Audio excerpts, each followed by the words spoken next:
Opposition parties की स्वतंत्रता जो होती है रूलर्स को कंटेस्ट करने की, कैंपेन फ्रीली करने की, उसमें उसको उसको कुचला जा रहा है। अगर दो 2/3 मेजोरिटी आ जाती है तो एनआरसी आसानी से इम्प्लीमेंट अनाउंस किया जा सकता है। ठीक है, अगर 2/3 मेजोरिटी आ जाती है। अगर आप उनको जेल में डालेंगे और अगर आप उन्हें उन्हें उन्हें थ्रेटन करेंगे कि हम आपको केस, हम सीबीआई का, ईडी का केस आपके साथ करते हैं, और ये कहते हैं कि अगर हम केस जो है वो कोल्ड स्टोरेज में डाल देंगे, हम आपको जेल में नहीं जाने देंगे अगर आप हमें ज्वाइन कर लें, तो इसका मतलब क्या हुआ? इसका मतलब ये फ्री कॉन्टेस्टेशन नहीं है। भारत के लिए ये आजादी के बाद का 18वां लोकसभा चुनाव है। 7 चरणों में होने वाले ये लोकसभा चुनाव जो है वो 4 जून को इसके नतीजे आएंगे, और नतीजे जो भी रहे, लेकिन जो सत्तारूढ़ पार्टी है भाजपा, उसका दावा है कि नरेंद्र मोदी के नेतृत्व में जो एनडीए है वो इस बार 400 से ज्यादा सीटें जीतेगा। ओपन अप के इस एपिसोड में आज हम बात चुनाव की करेंगे, और चुनाव के साथ साथ जो हाल ही में कुछ घटनाक्रम हुए उनके ऊपर भी बात करेंगे। उदाहरण के लिए दिल्ली के सीएम अरविंद केजरीवाल की गिरफ्तारी हो, या फिर सीए के रूल्स का नोटिफाई होना हो, या फिर इलेक्टोरल बॉन्ड्स के सनसनीखेज खुलासे हो, या फिर केंद्रीय जांच एजेंसियों की जो लगातार बनी हुई सक्रियता हो। इस सब पर बातचीत करने के लिए मेरे साथ जुड़े हैं प्रोफेसर आशुतोष वार्ष्णेय जी। वो एक पॉलिटिकल साइंटिस्ट हैं और अभी ब्राउन यूनिवर्सिटी में, जो अमेरिका में है, वहां से हमसे जुड़े हैं, और वहां पर वो पॉलिटिकल साइंस पढ़ाते हैं। दी प्रिंट में आपका बहुत बहुत स्वागत है।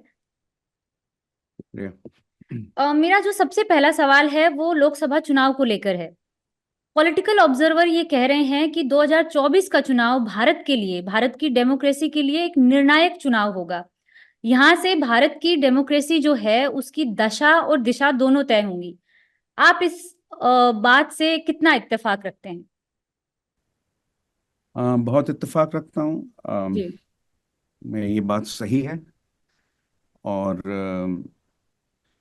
मैं पॉलिटिकल साइंटिस्ट हूँ। मेरे डिसिप्लिन में डेमोक्रेटिक थ्योरी के बेसिस पे डेमोक्रेसीज को जज किया जाता है दुनिया भर की, और डेमोक्रेटिक थ्योरी के बेसिस पे ही रेट किया जाता है डेमोक्रेसीज को।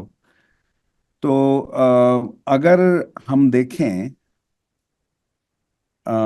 डेमोक्रेटिक थ्योरी को, तो किसी भी डेमोक्रेसी, किसी भी लोकतंत्र को दो रूपों में देखा जाता है। उसके दो स्वरूप होते हैं।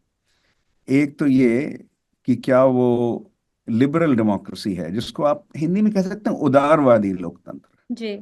लिबरल डेमोक्रेसी, और क्या वो चुनावी डेमोक्रेसी है, इलेक्टोरल डेमोक्रेसी। तो ये टर्म्स जो हैं, लिबरल डेमोक्रेसी, इलेक्टोरल डेमोक्रेसी, उदारवादी लोकतंत्र, चुनावी लोकतंत्र, ये बहुत इंपॉर्टेंट है हमारे एज कॉन्सेप्ट्स, हमारी थ्योरी, हमारी डेमोक्रेटिक थ्योरी में।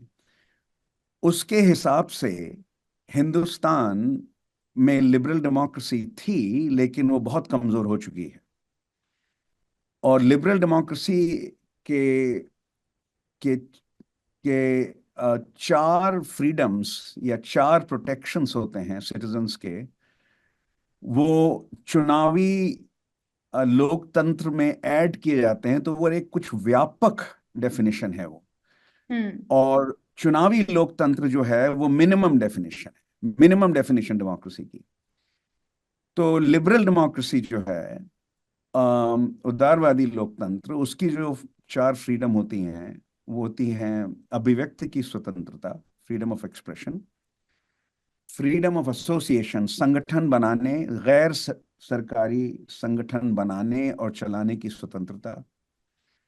नंबर 3 होता है रिलीजियस फ्रीडम, धार्मिक स्वतंत्रता। और नंबर 4 होता है माइनॉरिटी राइट्स का प्रोटेक्शन, अल्पसंख्यकों के अधिकारों की रक्षा। तो ये चार जब ऐड हो जाती हैं चुनावी लोकतंत्र को, तो हम कहते हैं लिबरल डेमोक्रेसी चल रही है, उदारवादी लोकतंत्र चल रहा है। वो हर डेमोक्रेटिक थेरिस्ट जो हिंदुस्तान को इस वक्त देख रहा है, वो कह रहा है कि भाई ये चुनावी लोकतंत्र तो हिंदुस्तान में बना हुआ है, अब उसके बारे में कुछ डाउट्स आ रहे हैं, मैं बताता हूँ एक मिनट में आपको। लेकिन उदारवादी लोकतंत्र हिंदुस्तान, उसमें उसकी रेटिंग, उसमें उसका स्कोर बहुत नीचे चला गया है। हम्म। अभिव्यक्ति की स्वतंत्रता जो है उसमें बहुत कमी आई है। संगठन बनाने की स्वतंत्रता में बहुत कमी आई है, हम्म। बनाने की और चलाने की।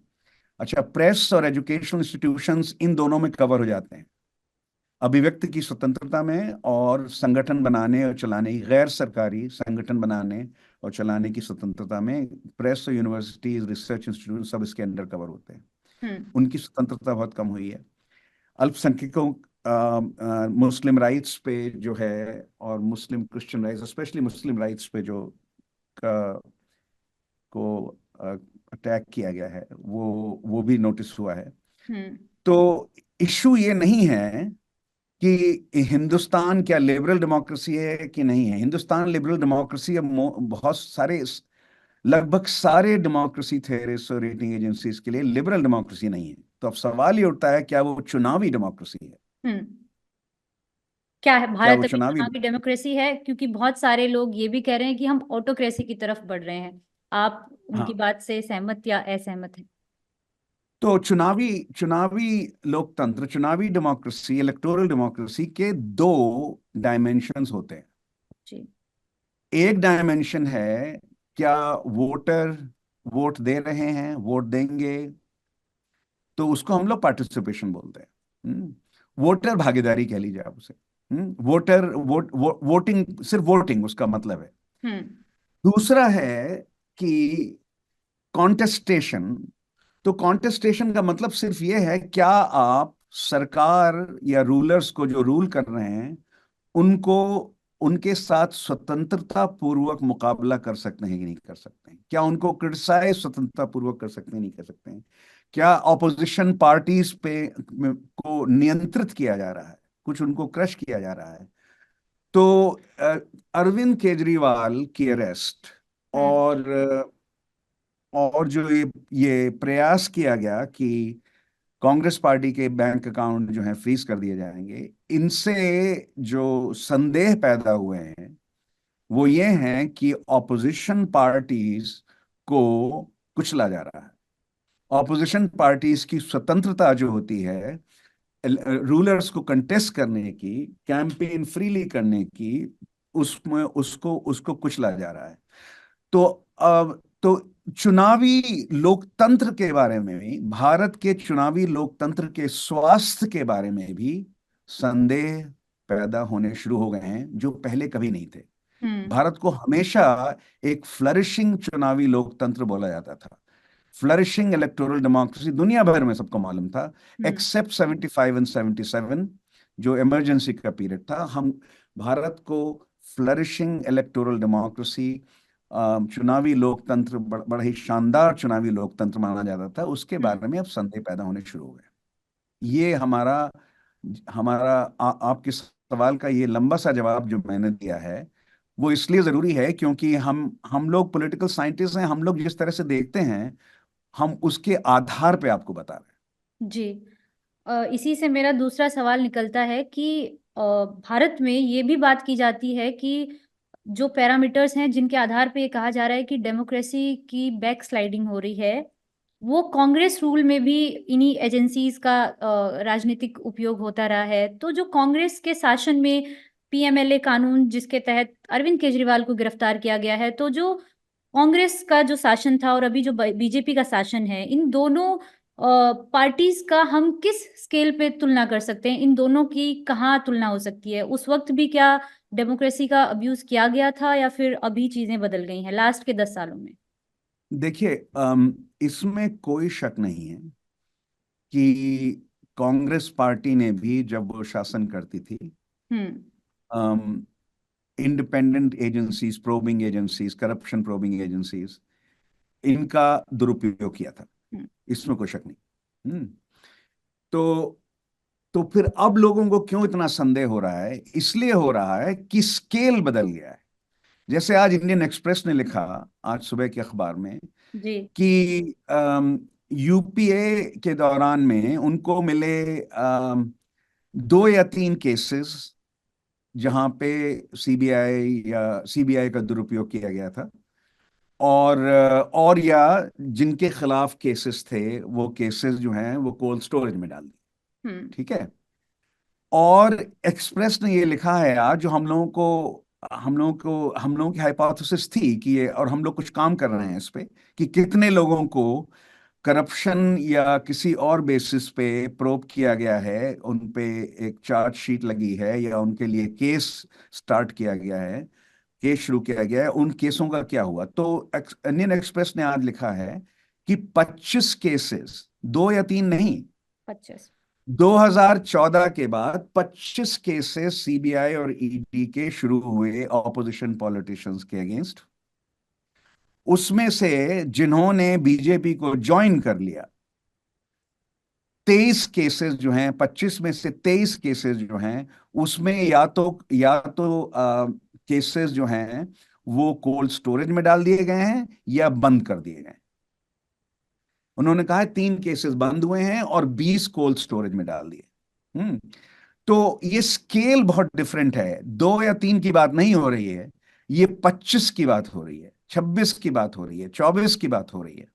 तो इशू स्केल का हो गया है। कांग्रेस ने दुरुपयोग किया था, ये तो बिल्कुल अनडिनाएबल है। हम्म। लेकिन बीजेपी ने उसको जिस जिस स्केल पे करना शुरू किया है, उससे ऑपोजिशन का जो स्वतंत्रता होती है रूलर्स को कंटेस्ट करने की, उस पे बहुत बड़ा असर पड़ रहा है। जी। आपने हाल ही में एक रिसर्च पेपर पब्लिश किया है, और उसमें उसमें आपने जो हिंदू नेशनलिज्म है, जो पीएम नरेंद्र मोदी की लीडरशिप के तहत उसका जो राइज हुआ है, उसकी तुलना आपने अमेरिका में हुए रेशियल सेग्रीगेशन, जिम क्रो से की है। और आपने जो पिक्चर पेश की है वो बड़ी डरावनी है भारत को लेकर, जो भारत का भविष्य है। तो उसको हम आसान भाषा में कैसे समझें? जो अमेरिका में कई सालों पहले हुआ, वो आज भारत में किस पैटर्न के आधार पे आप इस आर्गुमेंट और इस कंक्लूजन पर पहुंचते हैं? थोड़ा सा डिटेल उसके बारे में अगर आप बता पाएं। तो जो अम, मोदी जी के जो क्रिटिक्स हैं, हम्म। अम, बहुत सारे क्रिटिक्स ने ये कहा है जो भारत में हो रहा है वो हिटलर की जर्मनी के फैशिज्म के से उसकी तुलना की गई है। जी। वो एंटी जूइश था, वो माइनॉरिटी वहां जूस जूस की थी, और जूस को करीब 6 मिलियन जूस के राइट्स जो हैं पहले छीने गए। उसके बाद उनकी कंसंट्रेशन कैंप में डेथ हुई। 6 मिलियन, 60 लाख, 60 लाख यहूदियों की डेथ, जूस की डेथ उनके हिटलर के कंसंट्रेशन कैंप्स में हुई। और आर्गुमेंट ये था कि जर्मनी वो करेगा, जर्मन पॉलिटी है, जर्मन सरकार वो करेगी, ये 1930s की बात है, 1945 तक चल रहा है ये। जर्मन सरकार वो करेगी जो जर्मन मेजॉरिटी चाहती हो, वो नहीं करेगी जो माइनॉरिटी चाहती हो। हम्म। और अगर जर्मन मेजॉरिटी ये कहती है कि जूस का एलिमिनेशन, फिजिकल एलिमिनेशन हो जाना चाहिए, तो उनका फिजिकल एलिमिनेशन वो डेमोक्रेसी ऑथराइज कर रही है, ये आर्गुमेंट था। ठीक है। जी। तो मैंने लिखा है, जो जिस आर्टिकल को आप रेफर कर रही हैं, मैंने लिखा है कि ये कंपैरिजन गलत है। हम्म। हम्म। और ज्यादा अप्रोप्रिएट कंपैरिजन है कि जो अमेरिकन ब्लैक्स के साथ हुआ था, अमेरिकन साउथ में, सारे अमेरिका में नहीं, अमेरिकन साउथ में, 11 स्टेट्स में हुआ। 11 11 स्टेट्स में, हाँ, 11 स्टेट्स में जो सिविल वॉर जिन्होंने लड़ी थी अमेरिकन नॉर्थ से, 1880 और 1965 के बीच में, जो जो 8.5 दशक थे, उन 8.5 दशकों में जिस तरह की डेमोक्रेसी चलाई गई अमेरिकन साउथ में, उसको हम मेजोरिटेरियन डेमोक्रेसी बोलते हैं, हम्म। जो वाइट मेजोरिटी के फेवर में थी। 2 स्टेट्स में तो ब्लैक्स मेजोरिटी में भी थे, जैसे हमारा जम्मू एंड कश्मीर में मुस्लिम मेजोरिटी थी, उसी हम्म। तरह से मिसिसिपी में और साउथ कैरोलिना में भी ब्लैक मेजोरिटी थी। लेकिन ब्लैक्स जो हैं वो माइनॉरिटी में थे ऑन द होल। ठीक है। हम्म। तो उनका प्रोजेक्ट जो था वो एलिमिनेशनिस्ट नहीं था। जी। उनका ये नहीं कहा जा रहा था कि आपको हम कंसंट्रेशन कैंप में डाल देंगे, और अगर आप कंसंट्रेशन कैंप में डालने के बाद आप मर भी जाएं तो उसमें कोई हमारी हमारी कोई रिस्पॉन्सिबिलिटी नहीं है कि हम आपको बचाएं। ठीक है। हम्म। तो कोई कंसंट्रेशन कैंप्स नहीं थे अमेरिकन साउथ में, लेकिन जो प्रोजेक्ट बना, तो इसका मतलब ये है कि वो जर्मनी की तरह नहीं था प्रोजेक्ट, हिटलर की जर्मनी की तरह प्रोजेक्ट नहीं था। वो प्रोजेक्ट था कि democracy will express white majoritarian wishes, और जो जो अश्वेत वर्ग है, जो अश्वेत वर्ग है उसको हम सेकंड क्लास सिटीजन्स बनाएंगे। उनके वोटिंग राइट्स भी खत्म हुए, उनको वोटिंग राइट्स मिल मिल गए थे 1870 में, उनके वोटिंग राइट्स भी खत्म हुए, उनकी सिविल इक्वालिटी इक्वल सिटीजनशिप भी उनकी खत्म हुई, उनके सिविल राइट्स भी खत्म हुए, और वो 1965 में ही वापस आ पाए वो। साढ़े सब आठ कानून दशक बनाकर जो। किया गया। हम्म। ये सब कानून बनाकर किया ये गया फिर कानूनी बाद में। था, हाँ। तो मैं ये कह रहा बिल्कुल कानून बना के किया जो वाइट मेजोरिटी पार्टीज हैं उन्होंने इलेक्शन जीते हम्म।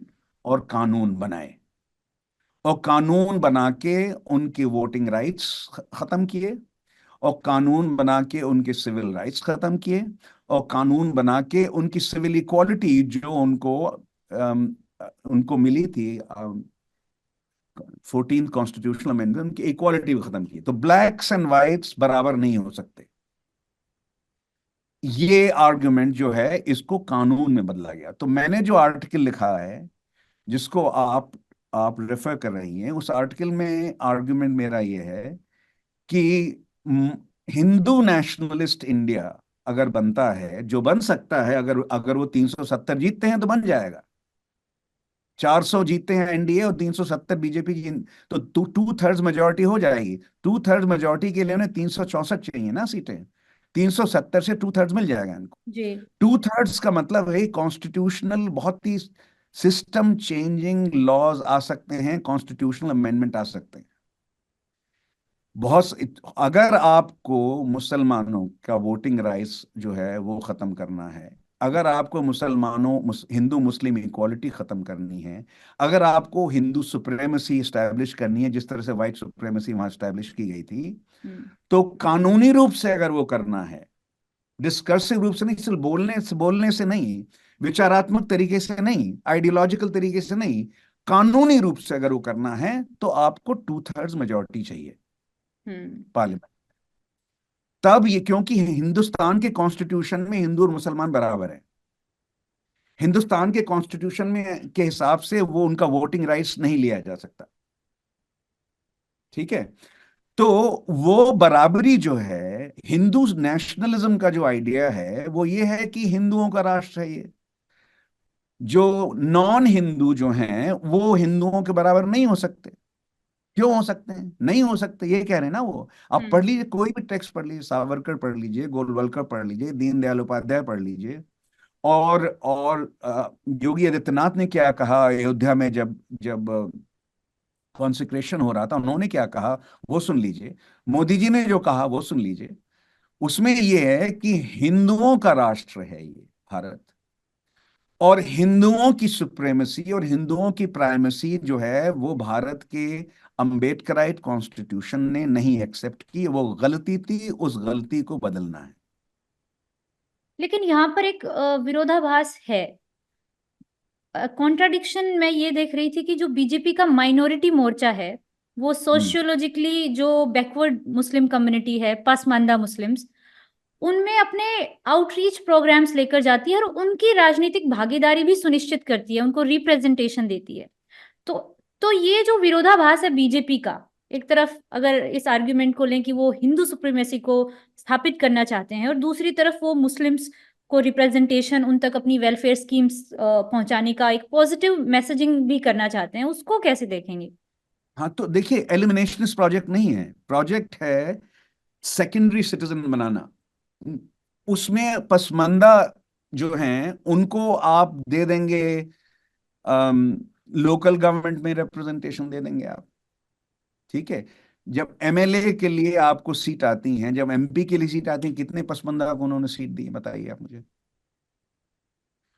लोकल लेवल पे जो थर्ड टियर है पॉलिटी का, थर्ड टियर जो है वहां पे तो वो देने को तैयार हैं, which is very consistent with the idea of secondary citizenship, कि हम आपको एमपी नहीं बनाएंगे लोकसभा में, आपको एमएलए नहीं बनाएंगे हम स्टेट असेंबली में, हाँ आपको हम पंचायत में रख सकते हैं और आपको नगर पालिका में रख सकते हैं।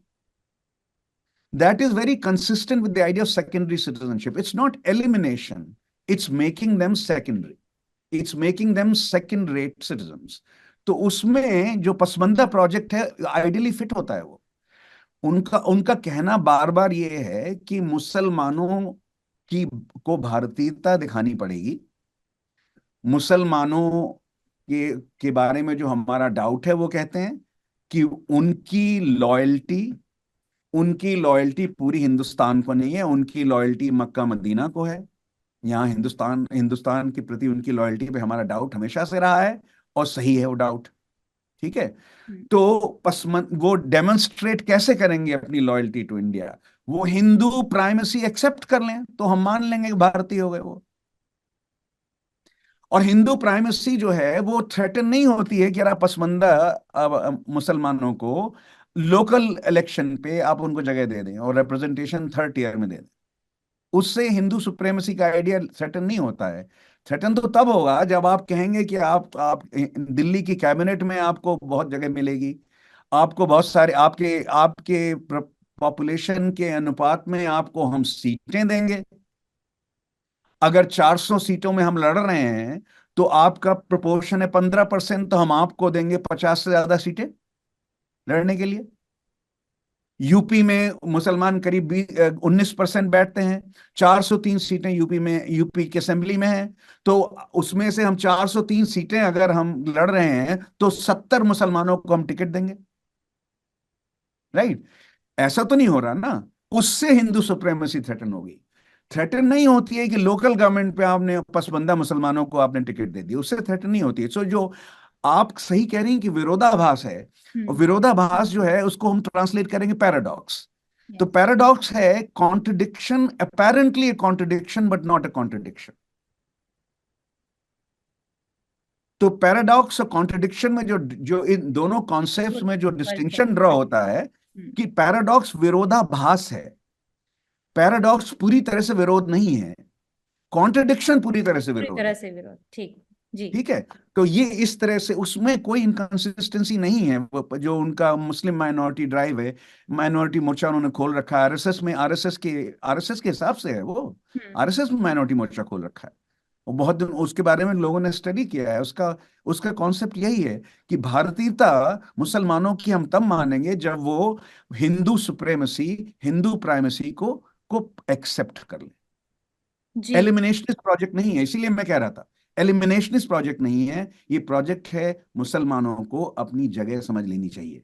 जी, जो मैंने शुरुआत में बात की सीए रूल्स की के नोटिफाई होने की, तो जो डेमोक्रेसी के थ्योरिस्ट हैं उन्होंने आर्टिकल 370 के बारे में भी ये कहा था, और सीए को एनआरसी से जोड़कर देखने की बात कही थी। तो अभी गृह मंत्री अमित शाह ने कई मंचों से ये क्लियर किया है कि ये जो कानून है ये मुस्लिम्स को उनके एक्सक्लूशन का नहीं है, उनकी नागरिकता छीनने का नहीं है। फिर अभी उन्होंने जम्मू कश्मीर में चुनाव कराने की बात और वहां से आफ्स्पा को हटाने की बात भी की है। तो आप 2019 में भी आपने लिखा था, आपके बहुत सारे आर्टिकल्स हैं, आपने उस वक्त भी लिखा था कि सीए प्लस एनआरसी का ये मतलब है। क्या आज भी आप उस बात पे कायम है? क्या आप अभी भी ये समझते हैं कि सीए जो लागू हो रहा है देश में वो मुस्लिम्स को सेकंड क्लास सिटीजन, जो आप बार बार कह रहे हैं, उसकी तरफ ले जाने का एक जरिया है? हाँ बिल्कुल, देखिए डिस्कर्सिवली तो है, मतलब विचारात्मक रूप से तो है ना। अगर आप ये कहें फिर मैं, लेकिन एनआरसी के बिना वो नहीं हो सकता है। जी, और अभी एनआरसी पे कोई एनआरसी के बिना नहीं हो सकता। हाँ। और अगर दो 2/3 मेजोरिटी आ जाती है तो एनआरसी आसानी से इम्प्लीमेंट अनाउंस किया जा सकता है। ठीक है, अगर 2/3 मेजोरिटी आ जाती है, एनआरसी के बिना नहीं हो सकता ये। सीएए से सिर्फ इतनी बात हो रही है, डिस्कर्सिवली आपने मुसलमानों को इंफीरियर बोल दिया है, सेकंड क्लास बोल दिया है। ये कहा है कि कोई भी आ सकता है पाकिस्तान से, कोई भी आ सकता है अफगानिस्तान से, कोई भी आ सकता है बांग्लादेश से, लेकिन मुसलमान नहीं आएगा। क्योंकि मुसलमान जो है वो मुसलमान मेजॉरिटी कंट्री में उसको आप परसिक्यूटेड माइनॉरिटी नहीं बोल सकते हैं। हम्म। देखिए ये कॉन्सेप्ट ही गलत है। अहमदी जो हैं वो परसिक्यूटेड माइनॉरिटी हैं, अहमदीज को तो नॉन मुस्लिम बोल दिया गया है। हम्म। हजारा जो हैं अफगानिस्तान में परसिक्यूटेड माइनॉरिटी माने जाते हैं। शिया बहुत सारे कहते हैं हम परसिक्यूटेड माइनॉरिटी हैं पाकिस्तान में, और सुन्नी मेजॉरिटी कंट्री है। तो ये कहना कि कोई भी मुसलमान समुदाय जो है, ये मुसलमान समुदाय यूनाइटेड है, और मुसलमान समुदाय के अंदर कोई भी ऐसा उप समुदाय ऐसा नहीं है जो जो जो परसिक्यूटेड नहीं है, वो भी गलत है। हम तो एज स्कॉलर तो मान नहीं सकते हो, कोई भी स्कॉलर नहीं मान सकता उसको। एक स्ट्रिक्टली पॉलिटिकल मूव है कोई इसमें। और लीगली भी आप सुनिए, अहमदियों को नॉन मुस्लिम डिक्लेयर कर दिया गया है 1975। हम्म। तो अहमदियों को उसमें अहमदी जो आई है, जो लिस्ट बनाई है सीए में, उस अहमदी नहीं है उसमें। अगर अहमदी आते हैं हिंदुस्तान में तो उनको नहीं नागरिकता मिल सकती। शिया आते हैं तो उनको नागरिकता नहीं मिल सकती। हजारा जो हैं वो शिया हैं वहां पे हम्म। अफगानिस्तान में, उनको नागरिकता नहीं मिल सकती है। ठीक है। तो डिस्कर्सिवली तो भारत के मुसलमानों के लिए स्टैब्लिश कर दिया है, लेकिन लीगली पहली बार सिटीजनशिप में पहली बार आपने एक रिलीजियस डिस्टिंक्शन इंट्रोड्यूस किया है। हम्म। 1955 का सिटीजनशिप लॉ जो है, उसमें आप आइए, आप रेफ्यूजी हैं, आप आइए, आपके धर्म के हिसाब से आपकी नागरिकता के सवाल का डिस्कशन नहीं होगा।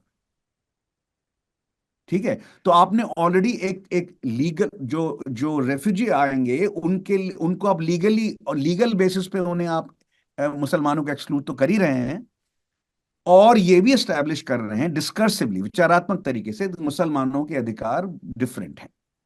हम्म। हमारे सबके मुसलमानों के अधिकार वो नहीं हो सकते जो जो हिंदुओं के होंगे। तो इसीलिए आप देखिए, ये सिर्फ स्कॉलर्स ही नहीं बोल रहे हैं, अमेरिकन स्टेट डिपार्टमेंट ने 2 कमेंट कर दिए हैं इस पे, क्योंकि ये बात उनको भी समझ में नहीं आएगी। स्टेट डिपार्टमेंट 2 कमेंट किए हैं, और जयशंकर ने उनको अपोज किया है। ठीक है, कर लीजिए। वो डिप्लोमेसी में भी बात ये आती है कि भाई रिलीजियस डिस्टिंक्शन कैसे कैसे इंट्रोड्यूस किया जा रहा है। हम्म। कश्मीर में देखिए, आर्टिकल 370 जो है वो बता, आर्टिकल 370 को, वो कॉन्स्टिट्यूशनल क्लॉज था वो। हम्म। ठीक है, अब मान लिया, ठीक, सुप्रीम कोर्ट ने कह दिया कि वो आर्टिकल 370 का एलिमिनेशन सही था। हम्म। ठीक है, तो अब उस पर डिबेट ज्यादा नहीं हो सकती, हम्म। एक्सेप्ट कि मुस्लिम मेजॉरिटी एरिया में आपने एक जो स्पेशल राइट्स बने थे, वो इसलिए नहीं बने थे कि मुसलमान है वो।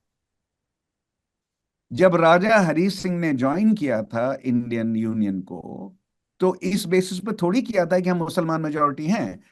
कुछ स्टेट्स जो जिन्होंने ज्वाइन किया था, डिफरेंट स्टेट्स के डिफरेंट अग्रीमेंट हुए थे। हम्म। करीब 600 प्रिंसली स्टेट्स थी ना हिंदुस्तान की जी। 1947-48 में। डिफरेंट स्टेट्स के डिफरेंट अग्रीमेंट हुए थे। अब आप आर्टिकल 35 को देखिए। आर्टिकल 35 जो है वो ये कहता था कि भाई नॉन कश्मीरी जाके प्रॉपर्टी नहीं खरीद सकते कश्मीर में। ठीक हम्म। है, ये तो नागालैंड में भी लगता है, ये तो नॉर्थ ईस्टर्न स्टेट में भी लगता है। मैं यूपी वाला हूँ, यूपी दिल्ली वाला हूँ, मैं थोड़ी खरीद सकता था नागालैंड में जमीन। हिमाचल प्रदेश में भी यही है, जी। ये सिर्फ कश्मीर में नहीं है। तो आपने कश्मीर में क्यों किया? आर्टिकल 370 एक स्वरूप था उसका, आर्टिकल 335 भी आपने खत्म किया। हम्म। आर्टिकल 35 जो है वो कश्मीर पे लागू होता था। तो अब वही बिल्कुल लॉज जो हैं वो हिमाचल के हैं, वो लॉज नागालैंड के हैं, वो लॉ कुछ और नॉर्थ ईस्टर्न स्टेट्स के हो सकते हैं। वहां तो नहीं लगाया गया, एक मुस्लिम मेजोरिटी स्टेट में आपने लगा दिया, ये कह के एक मुस्लिम मेजोरिटी स्टेट है और इसको हमें उसको भारतीय बनाना है। जी। राइट? तो डिस्कर्सिवली तो मूव गलत है ना। In terms of political principles जो हम उसको सपोर्ट नहीं कर सकते। हम्म। लीगली अब सुप्रीम कोर्ट ने कह दिया 370 जाना चाहिए तो चला गया वो। हम्म। अब इशू ये है कि एनआरसी आएगा कि नहीं आएगा। जी। एनआरसी अगर आता है तो वो बहुत ही खतरनाक मोड़ होगा, बहुत ही खतरनाक मोड़ होगा। और अमित शाह अमित शाह जी ने, हमने उनकी कई स्पीचें सुनी हैं 2019 के दौरान। उन्होंने कहा था क्रोनोलॉजी समझिए। उन्होंने कहा था कि एनआरसी से हम घुसपैठी हटाएंगे यहां से, टर्म इस्तेमाल किया था। एक बार उन्होंने दीमक भी इस्तेमाल किया था। ये शब्द भी जो हैं इस तरह के हैं, अगर पॉलिटिकल कैंपेनिंग में आप इस्तेमाल करते हैं तो उससे आ- आपका क्या विचार है किसी कम्युनिटी के बारे में, वो आपको पता लग वो हमको पता लगता है। ठीक है, तब से नहीं कहा। उन दो दिसंबर 2019 के बाद इन्होंने नहीं कहा है। जी। जब प्राइम मिनिस्टर ने कहा कि एनआरसी हम नहीं लगा रहे हैं, ये किसने कहा? ठीक है, लेकिन ये हम कैसे मान लें कि एनआरसी नहीं लगेगी अगर आपके पास 2/3 मेजोरिटी नहीं आती? अगर आ जाती है तो क्यों नहीं सोच सकते हैं आप? बिल्कुल सोच सकते हैं। और तब जो है आर्गुमेंट क्या होगा हमें नहीं मालूम, क्या आर्गुमेंट बनाया जाएगा। लेकिन आपने कहा तो था 2019 के कैंपेन। क्रोनोलॉजी समझिए। अब सीएए से जो है, जो हम्म। बेसिकली सीएए से क्या बन सकता है, सीएए से कवर हो जाएंगे जो जो हिंदू हैं, वो कवर हो जाएंगे। हिंदू हम्म। थोड़ी वापस जाएंगे जिनके पास बर्थ सर्टिफिकेट्स नहीं हैं या डॉक्यूमेंटेशन नहीं है एंसेस्ट्री का। वो थोड़ी बांग्लादेश वापस जाएंगे और पाकिस्तान वापस जाएंगे और अफगानिस्तान वापस जाएंगे। वो तो सीएए से कवर हो जाएंगे। मुसलमान किससे कवर होंगे? राइट? तो ये तो है ही, ये तो सोचने की बात है। हम्म। डिस्कर्सिवली बोल दिया गया है, कानून नहीं बना है अभी। कानून जब बनेगा तो वो बिल्कुल बन तो जो सकता है अगर जो डर बहुत सारे कमेंटेटर्स के हैं, वो आपको लगता है कि फिर वो उनके दिखेंगे, उनके हाँ, डर डर में डर डर डर हाँ। तो सही है, ये भय तो सही है। इसका खतरा तो इसके खतरे के बारे में जो डर लग रहा है लोगों को, बहुत लोगों को डर लग रहा है, मुसलमानों को भी लग रहा है, लिबरल कमेंटेटर्स को भी लग रहा है, स्कॉलर्स को भी लग रहा है। अगर आपने ऑलरेडी इंट्रोड्यूस कर दिया है रिलीजियस डिस्टिंक्शन जो है इमिग्रेंट्स के लिए, हम्म। ऑलरेडी इंट्रोड्यूस कर दिया है आपने, तो अब ये कहाँ जाएगा? जी। लेकिन अब ये कहाँ जाएगा? आपने राहुल गांधी से कई बार बातचीत की है, आपके वीडियोस उनके साथ जो बातचीत है वो भी मैंने देखे। तो बीजेपी की जो 2/3 मेजोरिटी का जो क्लेम है, उसको चैलेंज करने के लिए क्या राहुल गांधी की जो राजनीति है और जो रणनीति है, उससे आप सहमत हैं? आपको लगता है कि वो सही दिशा में जा रहे हैं? क्या वो एक चैलेंज के रूप में, हम उनको चैलेंजर के रूप में देख सकते हैं राहुल गांधी को, और कांग्रेस को एक बिग ब्रदर, जो अभी फिलहाल के इलेक्शन है उसके संदर्भ में मैं जानना चाहती हूँ। देखिए, अब वो सारे के सारे सर्वेज, हम्म। पोल्स तो ये कह रहे हैं कि मोदी जी जरूर जीतेंगे, बीजेपी जरूर ठीक है। जीतेगी। ठीक है, कुछ लोग कह रहे हैं कि 2/3 भी हो सकता है। वो कुछ लोग नहीं मान रहे हैं, कुछ लोग कह रहे हैं 2/3 भी हो सकता है। 2/3 हो जाएगा तो बहुत सारी बातें हो जाएगी। और भी हैं, जैसे वन नेशन वन इलेक्शन आसानी से हो सकता है। हम्म। डिलिमिटेशन एक्सरसाइज है, वो आसानी से हो सकती है। अदरवाइज 2/3 के साथ हो सकती है, क्योंकि अदरवाइज जो साउथ जो है वो रेजिस्ट करेगा नए नए डिलिमिटेशन से, क्योंकि उनके 24% सीट्स उनकी हैं पार्लियामेंट में, वो 24 से 20% हो जाएंगी या हम्म। 19% हो जाएंगी। ये सब तो है। तो ये सब चीजें आसान हो जाएंगी अगर 2/3 आती है। एनीवे, उसके खिलाफ आप पूछ रही हैं क्या राहुल गांधी का और कांग्रेस पार्टी की स्ट्रेटजी सही है? तो अब ये इलेक्शन ही बताएगा अम, कि सही है कि नहीं है। अब ये सोचना इस वक्त कि मोदी जी हार जाएंगे या 273 से कम उनकी सीटें आएंगी, ये तो कुछ इम्प्रॉबेबल बहुत लग रहा है। हम्म। बहुत ही इम्प्रॉबेबल लग रहा है। लेकिन इलेक्शन इलेक्शन होते हैं। अब इलेक्शन में सर्टेनिटी तो नहीं होती है ना, जब तक रिजल्ट्स नहीं आते तब तक सर्टेनिटी नहीं होती है। तो हम्म। उनके पास वो कोशिश कर रहे हैं, 5 गारंटी हैं, अनएम्प्लॉयमेंट के थ्रू अटैक करना चाह रहे हैं। एक एक वो अटैक करना चाह रहे हैं कास्ट सेंसस के थ्रू। अभी तक तो हम्म। मैनिफेस्टो में आया है कि नहीं आया, देखते हैं। अभी तो मैनिफेस्टो अभी तो नहीं उनकी डिक्लेयर। रैलियों में, अपने भाषणों में उन्होंने बहुत ये बात रखी हाँ, है। देखिए, हिस्टोरिकली ये बात सही है कि हिंदू नेशनलिज्म का सबसे बड़ा 1990 के बाद हम्म। हिंदू नेशनलिज्म को सबसे बड़ा जो जो जो पॉलिटिकल अस्त्र है उससे डील करने का, वो है कास्ट पॉलिटिक्स। पहले था 1950 60 70 में सेक्युलरिज्म के थ्रू, क्योंकि हिंदू नेशनलिज्म थ्रेट नहीं थी ना तब, 5% वोट मिल रहा था, 6% वोट मिल रहा था। हम्म। पार्टीशन होने के बाद भी नहीं, उनको उनका उनका वोट बहुत आगे बढ़ा, 5% 6%। पहली बार 12% वोट आया, डबल डिजिट में गए 1989 में। हम्म। ठीक, पहली बार तो 1989 के बाद में जब जो जो हिंदू नेशनलिज्म का जो राइज है, उसको काउंटर सेक्युलरिज्म अलोन नहीं कर पाई, उसका काउंटर ज्यादातर कास्ट पॉलिटिक्स से आया है। क्योंकि हिंदू नेशनलिज्म का विश्वास है कि सारी कास्टों सारी की सारी जातियों को एक हिंदू फैमिली में हम जोड़ सकते हैं। जो भी इंटरनल डिफरेंसेस हैं वो खत्म हो सकते हैं, उन सबको जोड़ सकते हैं। और कास्ट पॉलिटिक्स ये कहती है कि हिंदू फैमिली का कॉन्सेप्ट गलत है। Lower caste versus upper caste is the biggest issue for them. Yes. वो नहीं, वो कहते हैं कि हिस्टोरिकली लोअर कास्ट जो है, जो जो छोटी जातियां हैं, जो और जो वो छोटा छोटा कहने लगे हैं, लेकिन मतलब बहुत सारी इसमें छोटी नहीं है। लेकिन बेसिकली लोअर कास्ट जो हैं, लोअर कास्ट जो हैं, ओबीसीज जो हैं और एससीज जो हैं, ओबीसीज और एससीज, उनका बेसिक फाइट जो है वो मुसलमानों के साथ नहीं है, हम्म। उनकी बेसिक फाइट अपर कास्ट के साथ है। अपर कास्ट के अगेंस्ट, अगेंस्ट कहना चाहिए, अगेंस्ट है, राइट। हम्म। तो तो हिंदू नेशनलिज्म कहती है सारी कास्ट, लो, अपर, ब्राह्मण, यादव, दलित, सबको मिला के हम हिंदू फैमिली बनाएंगे, हिंदू परिवार बनाएंगे। हम्म। और कास्ट उसमें कास्ट डिसयूनिटी के अगेंस्ट हमें काम करना है। और लोअर कास्ट पॉलिटिक्स का फंडामेंटल प्रिंसिपल है कि कास्ट डिसयूनिटी बहुत इंपॉर्टेंट है। हम्म। ठीक है। तो 89 के बाद से पिछले 3 दशकों से बिगेस्ट चैलेंज जो है हिंदू नेशनलिज्म को, वो कास्ट कास्ट पॉलिटिक्स के थ्रू पॉलिटिक्स आया है। है। प्योर ओल्ड स्टाइल सेकुलरिज्म के थ्रू नहीं आया है। ठीक है। हम्म। और जब से मंडल, पहले ही बात साउथ में हुआ करती थी, अब मंडल के आने के बाद ये नॉर्थ भी पहुंच गई पूरी तरह से। और 1990 के बाद जैसे एसपी पॉलिटिक्स बहुत इंपॉर्टेंट बन गई, हम्म। बीएसपी पॉलिटिक्स बड़ी इंपॉर्टेंट बन गई। ठीक है। जनता जनता दल वाली पॉलिटिक्स जो है, जो बिहार वो में। Various kinds of Janata groups, Janata, various kinds of Janata party, उनकी हम्म। पॉलिटिक्स बहुत इंपॉर्टेंट हो गई। और बीजेपी के राइज से हम्म। 2014 के बाद से हम्म। सबसे बड़ा नुकसान जो है, कांग्रेस का तो हुआ ही है, लेकिन लोअर कास्ट पार्टीज का भी हुआ है। तो जो क्योंकि मेजर फंडामेंटली अपोजिशन। फंडामेंटली दोनों अगेंस्ट है ना एक दूसरे के। हम्म।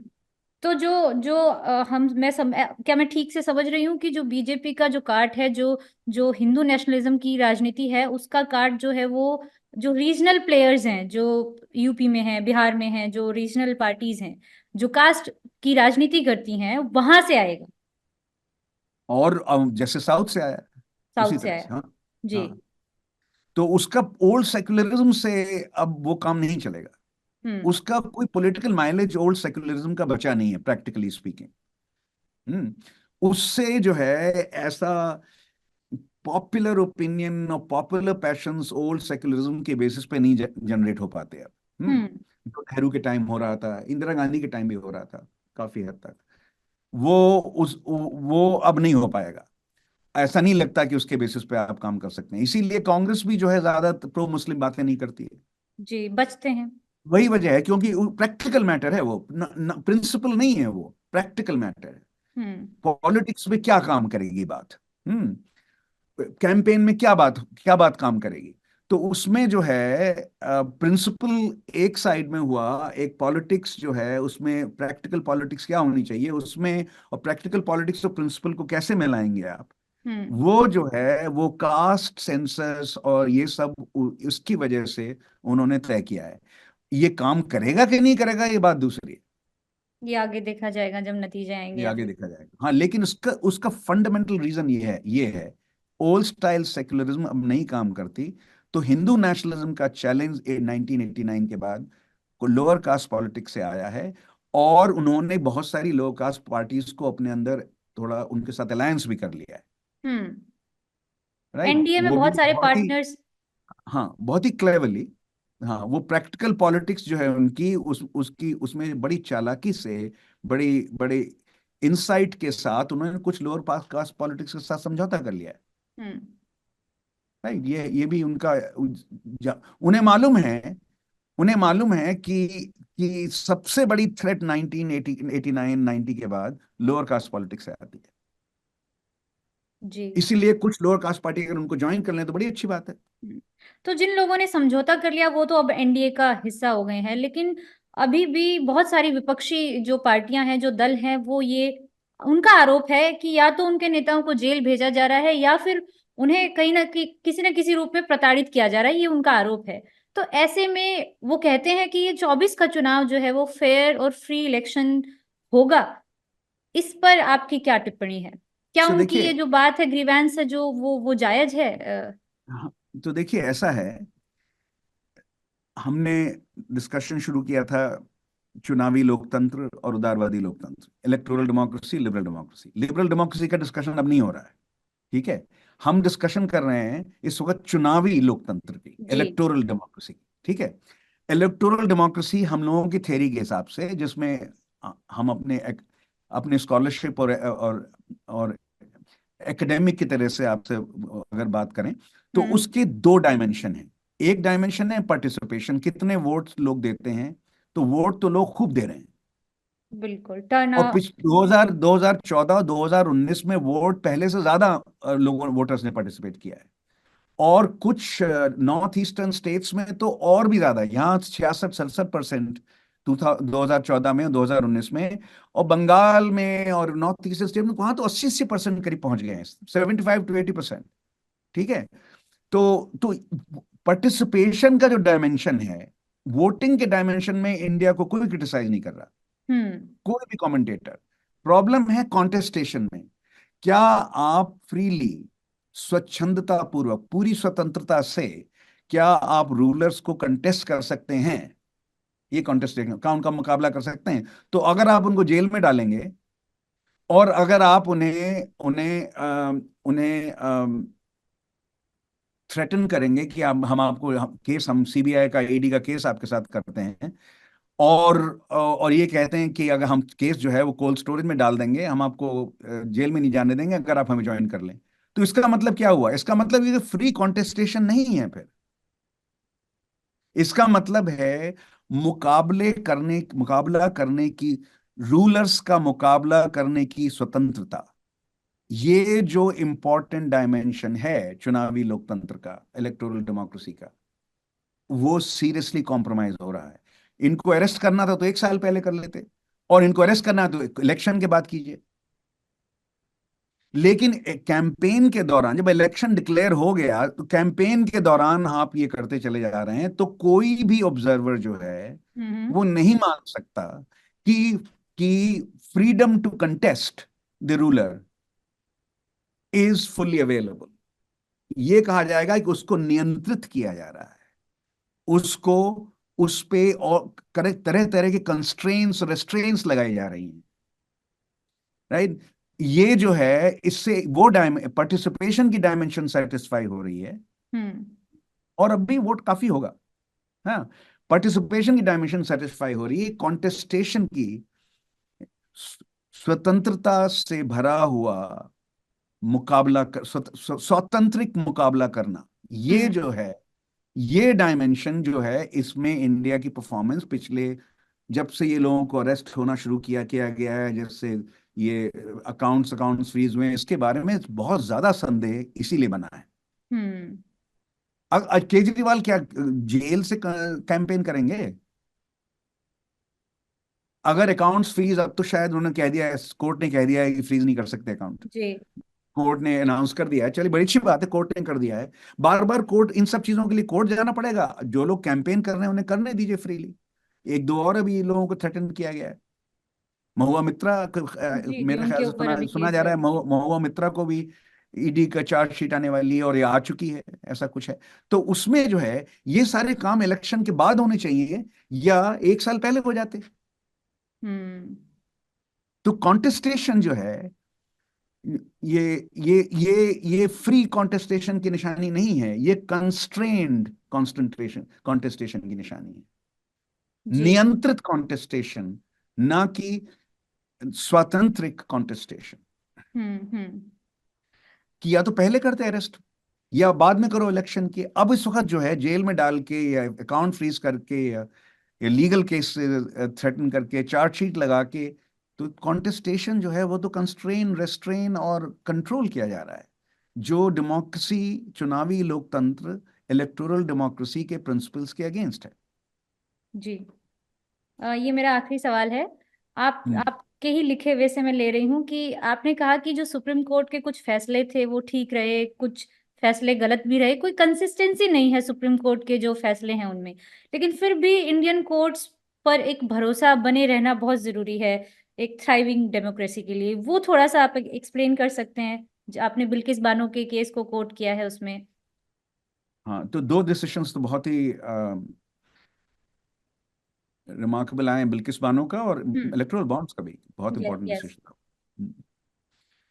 तो ऐसा है, let's start with the first principles here. पहले फर्स्ट प्रिंसिपल से शुरू करते हैं। जिससे जिससे समझ में आएगा कहां से आर्गुमेंट आ रहा है हम लोगों का।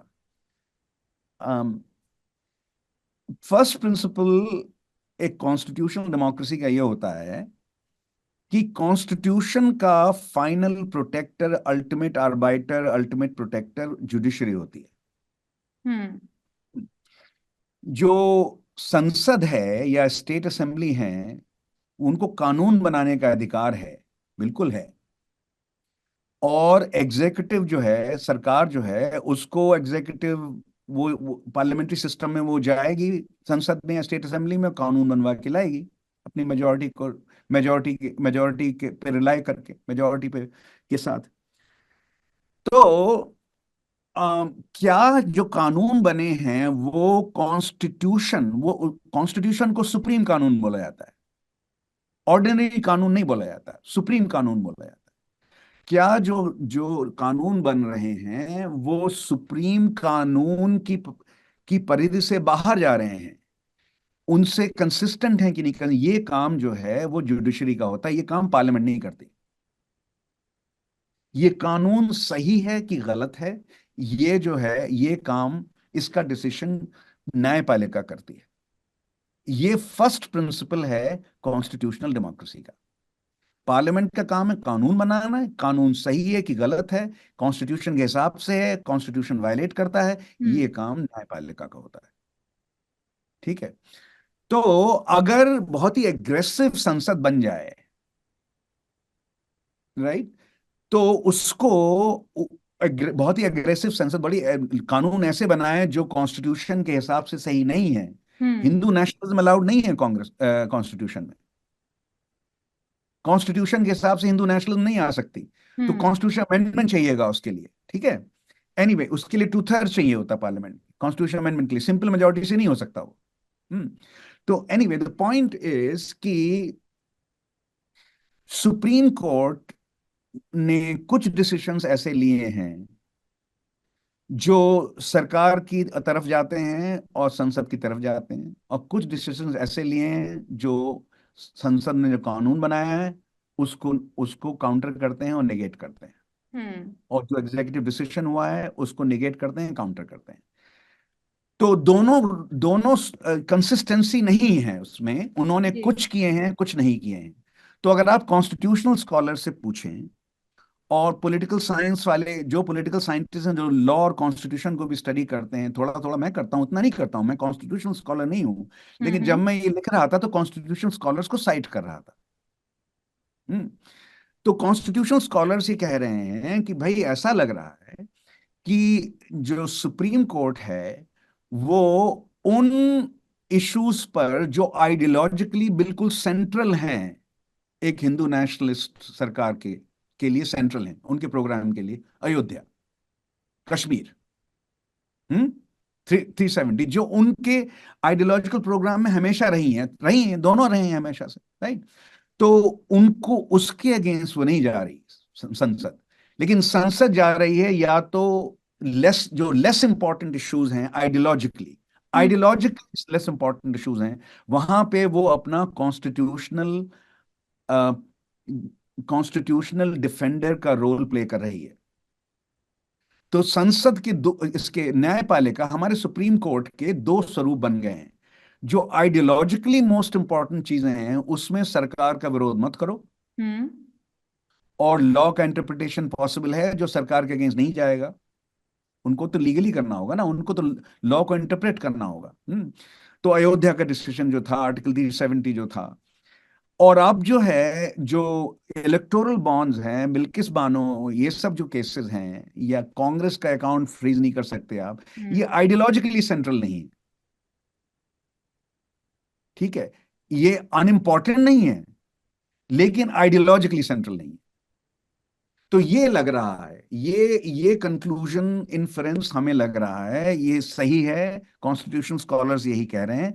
लेकिन इसका मतलब ये भी है, देखिए, one should never give up on the judiciary. One should never say कि जुडिशरी इज एंटायरली अनरिलायबल। आप देख लीजिए, जुडिशरी ने सरकार को सपोर्ट किया अयोध्या में, सरकार को सपोर्ट किया आर्टिकल 370 पे, और सरकार को अपोज किया उन्होंने बिल्किस बानो पे, और सरकार को अपोज किया, वो तो गुजरात सरकार की थी, और केंद्रीय सरकार को उन्होंने अपोज किया इलेक्टोरल बॉन्ड्स पे।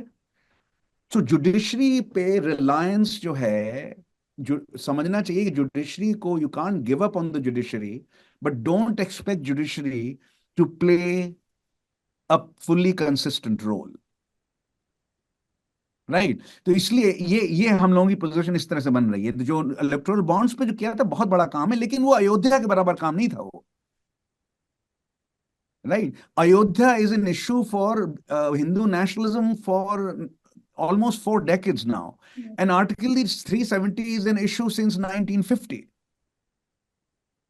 इलेक्टोरल बॉन्ड्स तो अभी पिछले 10-15 साल में बात हुई है ना, 10 साल में बात हुई, 12 साल में। तो ये आइडियोलॉजिकली सेंट्रल बात नहीं थी।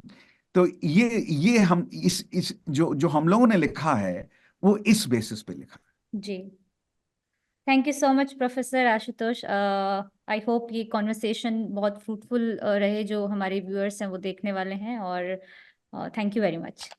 शुक्रिया, थैंक यू। Thank you.